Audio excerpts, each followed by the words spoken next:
ቃል አለ።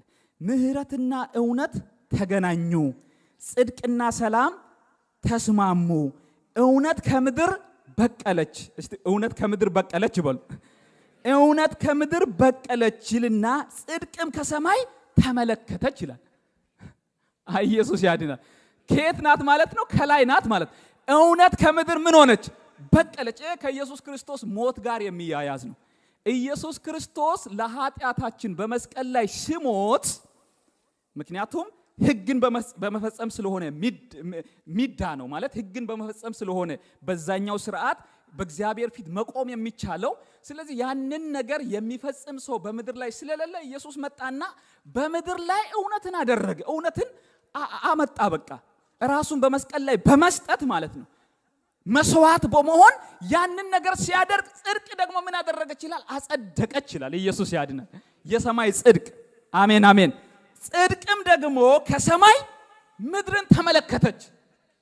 ጽድቅ እኮ ትጸየፋለች ምድርን ምን እስከሚሆን ድረስ? ኢየሱስ እስከሚመጣ ድረስ።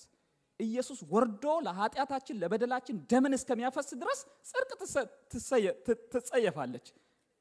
ለምንድን ነው ጽድቅ የምትመላለሰው? ምክንያቱም ፊት የለማ፣ እውነተኛነት የለማ፣ እግዚአብሔርን መፍራት የለማ፣ የእግዚአብሔርን ጩኸት የሰማይን ጩኸት ዝም የሚያሰኝ የለማ። ሁሉም መጡ። ዕብራውያን ላይ ከዚህ ፊትም እንዳየነው መጡ አልቻሉም። በጎች፣ ጠቦቶች፣ የተለያዩ ደሞች በጣም በቃ ፈሰሱ። ነገር ግን የሰማይን ጽድቅ ወደ ታች ወደ ምድር እንድታይ አላረገም። ልጁ መጥቶ በመስቀል ላይ ራሱን ሲሰጥ ጽድቅም አይኗን ወደኛ አበራች ማለት ነው። ኢየሱስ ያድናል። እኛን ማየት ፈለገች። በእኛ መካከል መገኘት ፈለገች። እኛን መፈለግ ፈለገች። ከኛ ጋር መገኘት ፈለገች። ለምን? ለሷ የሚሆን ስፍራ በምድር ላይ ስለተገኘ። በማን በኩል? በኢየሱስ በኩል። ስለዚህ መመካት ካለባችሁ በራሳችሁ ስራ ሳይሆን በራሳችሁ ጾም፣ በራሳችሁ ጸሎት፣ በራሳችሁ ቅድስና፣ በራሳችሁ ዕውቀት፣ በደረሳችሁበት ነገር ከእግዚአብሔር ጋር ባላችሁ ህብረት ሳይሆን በጌታ ጽድቅ ተመኩ። እሱ ነው የሚያስመካ። እዚህ እኮ መተን ምን ዘምረው በቃ እንዲያውም በቃ ምንም ውስጣችን እኮ ጤነኛ ምናም ስለሆነ አይደለም፣ ግን እሱ ስላለ ከመዘመር ውጭ ምን እናርግ?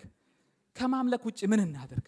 ከቤት ተነስተን እዚህ ከመጣን ዩቲዩብ ላይ ቁጭ ብለን ምናየውን የተሻለ ስብከት ትተን ከመጣን እዚህ ከመዘመር ውጭ አማራጭ የለንም። ወንድሞችና እህቶች በጌታ ፊት ራሳችንን ዝቅ ከማድረግ ውጭ ሌላ አማራጭ የለንም። ያንን የምናደርገው ውስጣችን ሙሉ በሙሉ በቃ ንጹህ ስለሆነ ስለጨረስን በራሳችን ጽድቅ ስለቆምን ነው እንዴ? አይደለም። በእግዚአብሔር ጽድቅ